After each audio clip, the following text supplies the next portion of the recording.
कहा जाता है कि प्यार अंधा होता है। प्यार में आदमी को अपना सही गलत कुछ भी समझ नहीं आता, पर प्यार कितना खतरनाक हो सकता है इस वारदात को जानने के बाद में आप समझ जाएंगे। नमस्कार दोस्तों, स्वागत है आप सभी का एक बार फिर से। बड़ी वारदात निकलकर सामने आ रही है नोएडा सेक्टर 49 से, जहां पर एक शीतल नाम की लड़की रहा करती थी। शीतल एक जॉब किया करती थी और काफी अच्छी जॉब करने के चलते उसकी मुलाकात होती है गौरव नाम के एक लड़के के साथ में, जो कि लैब टेक्नीशियन का कोर्स कर चुका था और वह भी एक जॉब की तलाश में था। दोनों के बीच में दोस्ती हो जाती है।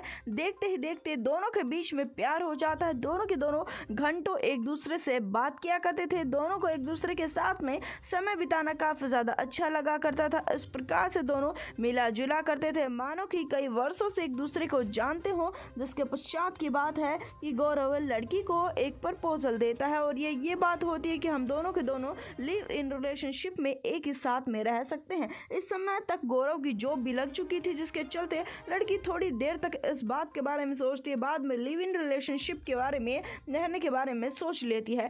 करीबन 7 साल बीत चले जाते हैं। 7 साल से दोनों के दोनों लिव इन रिलेशनशिप में रह रहे थे। कोई दिक्कत नहीं थी, कोई गड़बड़ नहीं थी। उसी समय पर शीतल अचानक से ही प्रेमी को कहने लगती है कि अब वह लिव इन रिलेशनशिप में नहीं रहना चाहती। कारण इसका वह प्रेमी को नहीं बता रही थी, जिसके चलते वह एक दूसरे फ्लैट में रहकर रहना शुरू कर देती है। वह लड़का उससे काफी ज्यादा प्यार किया करता था। गौरव उससे कारण पूछना शुरू कर देता है।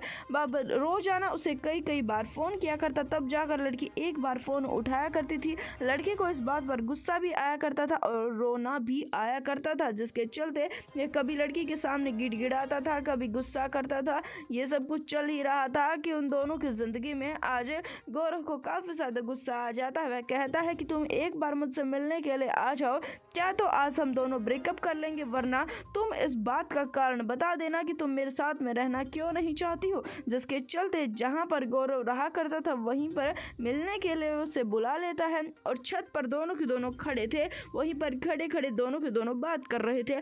बात करते करते गौरव उसके सामने गिड़गिड़ाना शुरू कर देता है। उसे कहना शुरू कर देता है कि 7 साल तुम्हारे साथ में बीत चले गए हैं, अब तुम्हारे बिना रहना मेरे लिए मुमकिन नहीं है, तुम मेरे साथ में ही रह लो। ऐसी भी क्या दिक्कत है, ऐसी भी क्या बात है कि जो तुम मुझसे छुपा रही हो। जिसके चलते लड़की कहती कि सारी बातें नहीं बताई जा सकती हैं। तो लड़का उसके हाथ को पकड़ कर कहता है कि मैं जानता हूं कि तुम मुझे क्यों नहीं बताना चाहती हो, क्योंकि तुम्हारा प्रेम प्रसंग अब किसी और लड़के के साथ में हो गया। ये बात सुनते ही शीतल उसे थप्पड़ मारती है और कहती है कि किसी और लड़के के साथ में प्यार करने के बारे में मैं सोच भी नहीं सकती।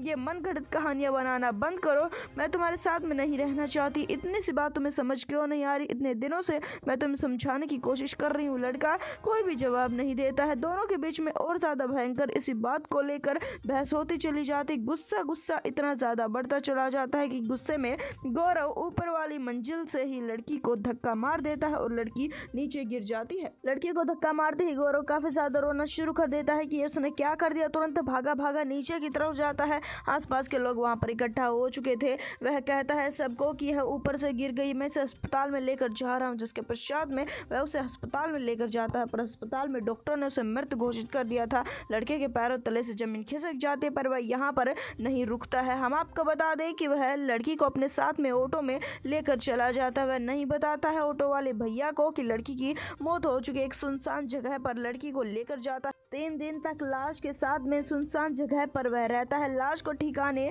लगाना चाहता था, बार बार लड़की की तरफ देख कर रो रहा था। उसे कह रहा था कि कितना समझाया था कि प्यार करता हूं, पर तुम कहाँ मानने के लिए तैयार हो। जिसके चलते 3 दिन के बाद में पुलिस को इस मामले के बारे में पता लगता है, जिसके चलते पुलिस ने अब आरोपी को दबोच लिया है। उसका कहना यह है कि उसे प्रेमिका की हत्या का काफी ज्यादा दुख जरूर है, पर वह अगर मेरी नहीं हो सकती तो किसी और की मैं उसे होने भी नहीं देता। अब मुझे काफी समय से उस पर शक भी चल रहा था। इस वारदात को जितना उसके उतना शेयर कर दे, चैनल को सब्सक्राइब कर दे। हम आपसे मिलेंगे एक बार फिर से। धन्यवाद।